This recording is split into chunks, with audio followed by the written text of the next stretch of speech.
Hey, so this video is very special because it's simply serving as backup, as reference to the post on Instagram that I put up announcing the giveaway of the Ilia lid tints. These are super fun, new launch. They're coming at you courtesy of Credo. So I chose my favorite 5 and did a little Instagram post about them, but I wanted to share with you some of my thoughts on ways to use them to make them work their best, and also just to show you some of the colors more up close and personal. So color on the eyelids, I mean, all of you are pretty experienced, I'm guessing, in eyeshadows at this point. If you're watching a YouTube video, I'm guessing you like makeup, or maybe you're actually like a little scared of makeup and you're thinking, I want to just have a little teeny wash of color and that's it. So these are perfect for both of you. Those of you who are super into makeup and those of you who are like, never done this before. So I'm going to go through the 5 and just show them to you up close and personal and tell you how I think you can best use them. So these can be applied in a couple of different ways. So you could just take this and go directly from the little applicator to your eyelid. I think I'm gonna choose a different color and to do it on myself. So that's one way. Another way, use the back of your hand as a little palette. This is what that color looks like. It's amazing. I love this one. It's called Umber. And so you could, if you know that you want a wash of color across your lids, you could use a brush, dip it in there, swipe it on. You could use a little teeny fine brush like that if you just wanted to smudge it beneath or behind your lashes or underneath the bottom lashes.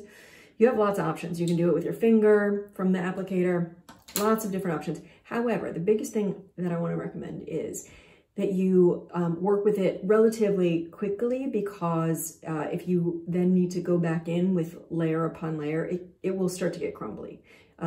More so the darker colors do it. So I want to just advise you to get it on there, smush it into place. It doesn't have to be perfect. I mean, you could do a fun, like super angled, very precise wing or shape around your eye. That would be a lot of fun. And you can just clean it up with a cotton swab, but the more layers that you put on in order to get it super opaque and dense, the more likely it will be to crumble. So these are great for washes of color. And if you can get it all on there evenly at first, see what I mean? It's not moving so much at this point because it's been drying a bit. That's the kind of time you have to work with. Okay, so that's the first one. The second one that I used, I thought was so fun. It's kind of a greenish silvery, called Hatch. Absolutely gorgeous. This one was a little more forgiving with application and movement and layering. Maybe it looks on here as if it's one-dimensional, but it's not. It's got a lot of depth to it. Super fun. I love this color. So they're very emollient. You feel it pretty silky, cushy, and then it begins to dry down. So at this point, it's drying down. So that's about how much time you have to work with it if you want to blend it out and create a more diffused look rather than just a... Okay, so then we have this one, which is gorgeous. It's called Dim. It's a bit purpley. So fun. So this could be a fun one with a red lip and a pink top, but I think I'm going to wait until I get to the brown. So I'll just show this one to you. So this is Dim. It's a really great, it's like a fall lavender rather than like a springtime lavender. I love it. It will make green eyes pop. It will make, if you have brown eyes with any hints of yellow in them, it will make that pop.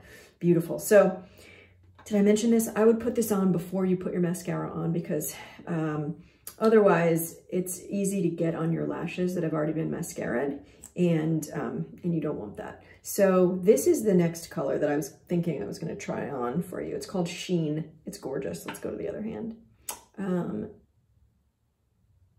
It's a very kind of typical goldy, warm brownish gold.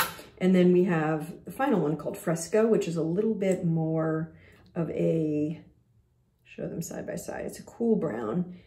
This is the Fresco, and it's got a lot more depth to it. And I mean, both are gorgeous. So in the last video, or the last frame of the video that I posted on Instagram, I put both of them on. So maybe I'll do that just to show you. So, okay. So starting with Fresco as my base.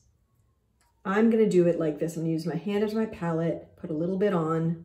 You don't have to do this, of course. And then I'm gonna use my finger to show you just how easy this is. You can use the tap tap, the pat pat, the swipe swipe, whatever you want method. This is about as much time as I have before it's dried. So I'm hopeful that I got it everywhere I want it. It's very subtle, it's very pretty. Do the other side. Again, you can see why I'm suggesting you do this before you put your mascara, before you even curl your lashes, certainly before you put any fake lashes on. You, depending upon your eye shape, could take this up much higher, could stop it even lower, could take it out further, whatever you want. Just my suggestion is not to let it sweep down because it ends up giving sad clown eyes. And clean that up afterwards. So you could choose to go underneath, put a little in your bottom lash line too, just for fun. I'll take this little brush and put it there just to give my eye a little bit more definition. You can always go in with a cotton swab and sweep it into place or away if you put too much on. These are really forgiving and I love that. And they don't cause, obviously, they don't cause fallout that powder shadows do. So normally I don't do skin first, but I did my skin first because I knew that I wouldn't be making a mess with fallout from any shadows, powdery shadows. So then I'm gonna take, so that was Fresco. So then I'm gonna take the warmer shade and give myself a little highlight.